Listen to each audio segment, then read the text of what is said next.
All right, so we're getting ready to move the sows around. We got the piglets pulled off yesterday, so we're going to move them around to their new paddocks, put the boars with them, and start for our fall litters, or start breeding for our fall litters.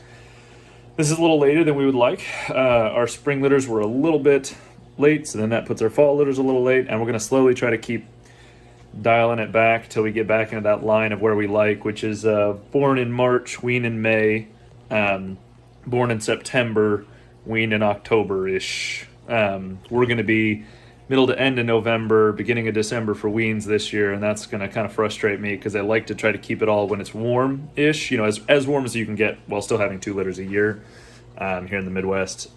So I thought before I do that, I'd go ahead and just kind of like show you guys what our farm looks like using our farm master plan, talk through that real quick, and then we'll go out and do that. We'll talk about the vaccinations, why we vaccinate, and then we'll show you where everybody wound up and what that looks like out there versus on the map. So I apologize for the really crummy lighting in this room and the red wall. The people we bought the house off when we bought it, I don't know, this was a child's room and they painted the wall red. And there's no actual center light feature in this room, so we have lamps and a window. So I apologize for that now off the bat. But this is our farm master plan. So that is our 5.86 acres. This really helps us when we're trying to plan out how we want to move things. I try to only do in Sharpie those fence lines that I really anticipate leaving for a long time, because I really don't want to have to redraw this entire thing, and features that aren't going to go away for the foreseeable future. It would be a lot if a Sharpie line went away. Like the pond is obviously never going away. These main paddock divisions are staying there. Our barn's not going anywhere. House isn't going anywhere. Pool's probably not going away. It's been here for several years. We've put a couple more in that, like, as they go bad. So like things like that are going to stay. This is that concrete shelter the Biscuit has been using as her farrowing house. Yeah, so we'll kind of work through this a little bit, give you an overview of the farm. So this here's our main entrance, leads into the driveway. We've got our house just up off the road. This is all that woven wire fence here. We call these the side yards because they're out off on the side of our backyard. There's 2 of them. Currently they're open to be 1, which puts them to being quarter of an acre-ish, because these here are all half acre roughly paddocks. That one's long, but it's because it's pond for most of it, it's still about half an acre when you take and map it out on software online. The backyard very rarely gets grazed because it's got the pool. We do the puppies back there, and then this whole section here is all willow. So we don't often graze that, but we do graze the side yards pretty heavily. Those side yards are used as our boar yards in the spring and fall when we have litters, and then they're part of the rotation the rest of the year. Here is what we call the L. You can now see why we call it that, because it looks kind of like a big L from the side. That is where we had ran that big group when it was raining, and you guys got to see how that had turned out. That'll be part of our rotation. And then this is the main road. It L's off here, and then a gravel road comes here. And so we started our numbering from here. So we go paddock 1, 2, 3, 4, 5, 6, 7. And then we have our farrowing yards here, which you can see the drawings are not accurate. That's why we only do pencil on planning. Because now this season, and I haven't fixed it since then, we've broken this up into 4 farrowing yards. And then we use this as a farrowing yard, so that makes 5. And then sometimes we'll use the weaning yards, that gives us 6. And then I need to put a division in here, so that way I can have 7 and 8, because that's the number of sows we intend to get back up to. We had been trying to bounce back and forth and use some of these to farrow in and whatnot, and it was just kind of a nightmare when we had 8 last time. So I think dividing this down is going to make that more convenient and easier to do. Everybody will have their own space that's not a massive paddock, removing big paddocks from our normal rotation with feeders throughout the rest of the year. So while the sows are all up in here and the boars are secluded to there during that, then our feeders have all 7 to run through.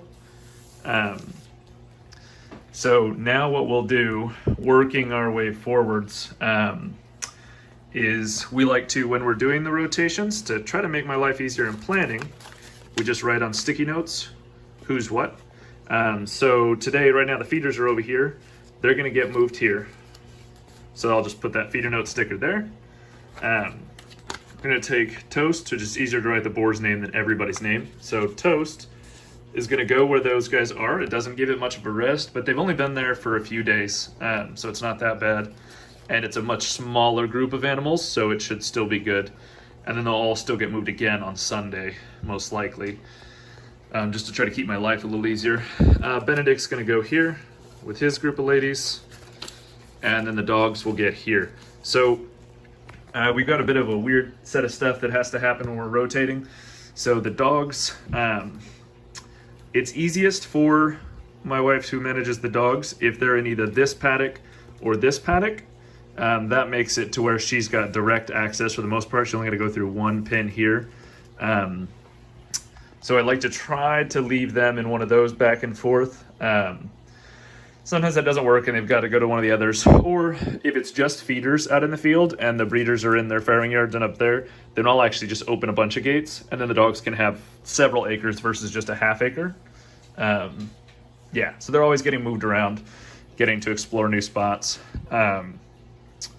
So what we're doing with this is I've got 9 areas that I can graze overall, right? Between 7 through here, and then 8, and then 9, because those are open as one right now. That gate's just removed. Makes my life a little easier right now. And so what we'll do is we're actually going to break these guys into just giving them 3 paddocks. It shortens my rotation a lot more than I'd like. Then they're only going to get about a 2-week rest, but these are such small groups of pigs on a half acre. They're going to be 4 and 5 pigs on a half acre paddock. So while I don't get the rest I would like, they're not going to have that impact either. And it'll be for about 4 months that we're running through this cycling until they're about to farrow again, and then they'll get moved to those smaller areas. Then everything gets that extended 8-week rest while the sows are in the farrowing yard. So what we're going to do is this whole thing here, the pond section, that pond is kind of a divider here, and we have issues with if they're in this one, they will swim across and go to this one once in a while. Then they have access to this, and I've got to fix everybody. We're going to take and put cattle panels up to about here, because from here back, it's very shallow, 2-3 feet at the deepest, and so they'll just walk across, kind of bob swim funky. But this here is, from here over, it just dead drops, and it hits like 12 foot. Really nothing swims in this. Sometimes they will, I've never seen them cross here, because this is really deep, right there, it just drops kind of straight down. This, not that deep. So once in a blue moon, the dogs especially, but once in a blue moon, the pigs will swim from like that. And that's kind of a hassle. I may go further out into the pond with another panel like that to get it into the deep, deep spot. But then the cattle panel's nearly buried. I'm gonna have to like try to double up height on cattle panels, as crazy as that sounds. Or float the cattle panel or something nuts. I don't even know how I'm gonna get a T-post that deep in there. So if you got any ideas on that, I am all ears to try to make that work a little bit better. But so when we're putting breeder piglets, or our feeders are gilts, right? So we definitely don't want to make sure that a boar can't have access to them. So what we're gonna do is they'll just get, Toast's group will get these 3 paddocks. So he will be rotated, him and his ladies will be rotated, or there, between these 3 paddocks, and that will be their rotation. Now there is complications because I don't want to have Toast and feeders back to back, right? Because then he might be tempted to just brave that electric wire and go in, or they might be tempted. Sometimes it's the girls who are the biggest issue trying to get to the guys. So we've got to make sure that there's always just a corner, because then there's double sets of electric both sides on the gate, and then he's got to like bust into one and then bust into another, and that's just a nightmare, and it rarely ever happens. Actually, it has never happened. They've never done that. It's always just if they're there, that then when you run into some issues. But then feeders are going to actually have this one, and this one. And I know we're putting Benedict here to start with, but we're doing that for a reason I'll explain in just a minute. So the feeders will have these 3 sections they can rotate back and forth between for the next 4 months while gestation is happening. And I like these 3 because with this group, I can get my way from the barn out to them without walking as far, right? So these guys eat a lot more feed than either breeder group does.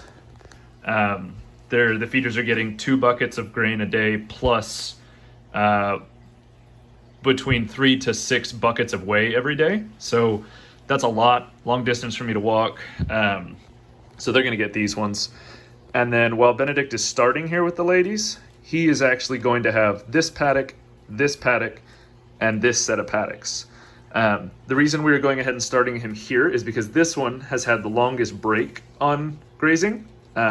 It's had 4 weeks now, I think, since it was last grazed, so it's had a good rest, whereas this one was only 2 weeks ago that it was grazed.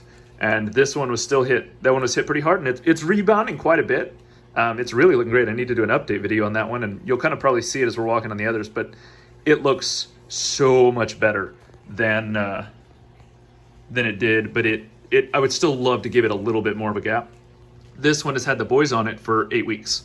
So while it's not bad, it's not great. It needs a rest. So I want to give it a rest. It hasn't had a rest. So we're going to go ahead and move Benedict over to here. And then his next rotation will bump him over there. Feeders will go here. Toast will go there. Dogs will go there. And so on and so forth, making sure to keep gaps between everybody. And then he'll start moving up and doing those, and he'll fall into his normal rotation then. And so then that gives this only like 2 weeks of rest, but again, this is a very small group. He's only got him and 3 of the ladies, so there's only 4 of them, so they're not going to do that much impact here. So we should be okay. It doesn't help us with parasite load stuff, but it does help with, right now in the bulk of our grass growing season, it's not that big of a deal for us to shorten our rotations a little bit. And I don't know if I'll get to it this year, but we're actually talking about doing some temporary electric fencing to kind of break these down even further, and just be able to cycle them through and give those a little bit longer sections of rest, and have a higher herd impact on tighter spacing. We'll see how that works out. I've got to really get my electric fence under control. I'm not real great at weed eating and keeping it hot, but yeah, so that's where we're at, and that's kind of why we're doing what we're doing. I hope that really helps keep you guys kind of in the loop on this and give you a better idea of farm planning. It's really, really important to us to try to be as efficient as we can. So if you got any questions about our layout and why we chose to fence around some different things and whatnot, let me know.